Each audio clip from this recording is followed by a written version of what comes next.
Good evening. Tonight's story is about ordinary love.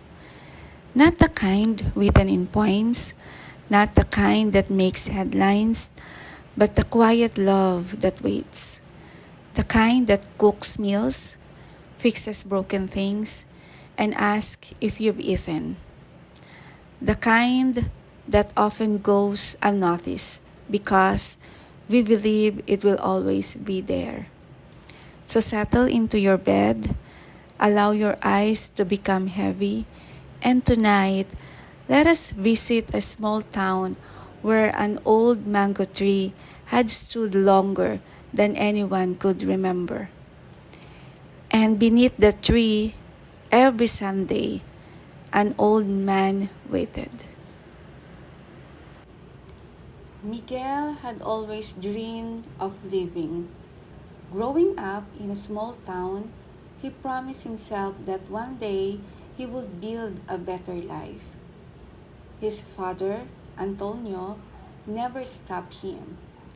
In fact, he was proud, very proud, though he rarely said it. Antonio was a simple man. He repaired bicycles. He loved gardening. And every afternoon, he sat beneath the old mango tree beside their house. The same tree Miguel had climbed as a child. The same tree where they shared mangoes during summer. The same tree where Antonio taught him how to whistle. Back then, life had been simple. And somehow, they thought it would always stay that way. Years passed. Miguel left for the city. Then the city led him to bigger opportunities. Promotions, meetings, business trips. Life became busy. And busy slowly became normal. At first, he called every day. Then every week. Then whenever he had time. Antonio never complained. Whenever neighbors asked about his son, he smiled proudly. My Miguel is busy. He's working hard. I'm happy for him. And every Sunday, Antonio cleaned the bench beneath the mango tree because Miguel had once promised, Pa, every Sunday, okay? I will visit. Antonio believed him. And Miguel truly meant to visit. But life had a way of stealing time. One Sunday became next Sunday. Next Sunday became next month. The next month became 6 months.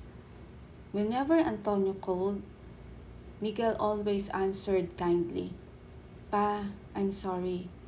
Work is just crazy. I'll come next week. Antonio always laughed softly. No problem, son.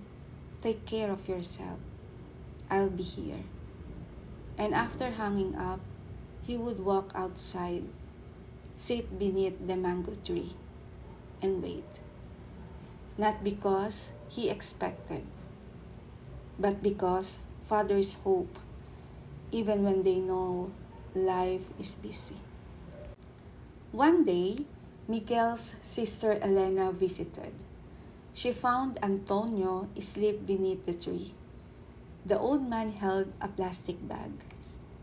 Inside were Miguel's favorite mangoes, freshly picked. Papa, why are you sitting here? Antonio smiled. Miguel said maybe today. Elena looked at her father. His hair had become white. His hands had become thinner. And for the first time, she noticed something. Their father had become old, quietly, without anyone noticing.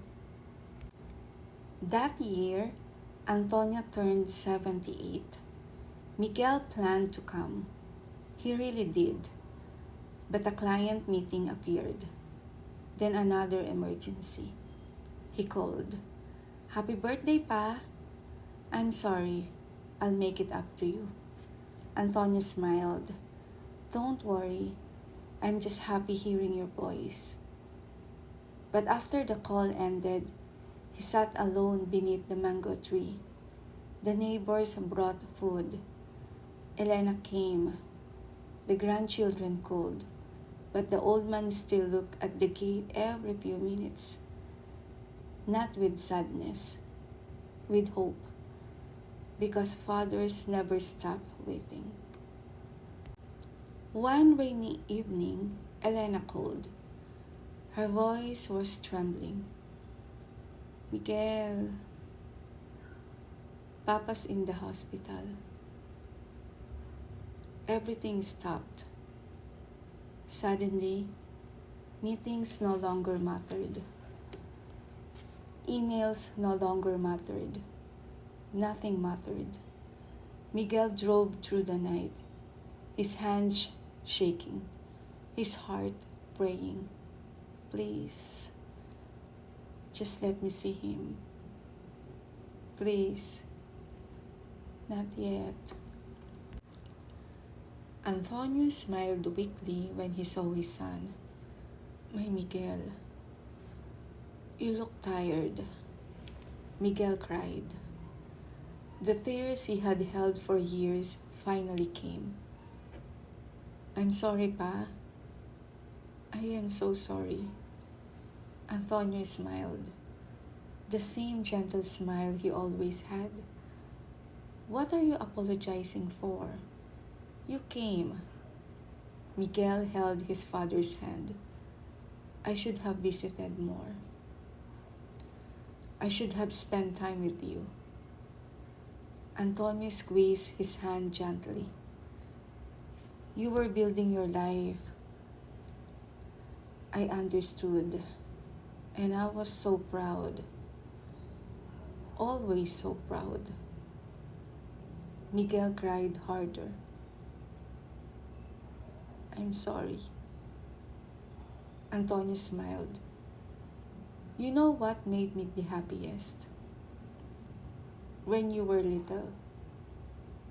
When we ate mangoes together. When you climbed the tree. When you called me Pa. I did not need anything else. The old man looked toward the window. Rain danced softly outside. Take care of yourself, son. And don't work too much. Life goes by quickly. Antonio passed away peacefully 3 days later. And suddenly, Sundays became painful. Miguel returned home every week. Not because he had to, but because his heart brought him there. He sat beneath the old mango tree, on the same bench. The bench his father cleaned every Sunday. And often he cried. Not because he doubted his father's love. Never. He cried because he finally understood. His father wasn't waiting for success. He wasn't waiting for gifts. He was not waiting for money. He had simply been waiting for his son. Miguel retired. His own hair had turned white, and now grandchildren climbed the old mango tree. Sometimes they ask, Grandpa, why do you always sit here? Miguel smiled and looked toward the sky. Because someone I love used to sit here too. And sometimes, when the wind moved through the branches, he could almost hear his father's voice, My Miguel. And somehow, that brought peace. If your parents are still here, call them, visit them, sit with them, listen to their stories, because one day The chair will become empty. The phone will stop ringing. And the voice that always asks, "Have you eaten?" will become a memory.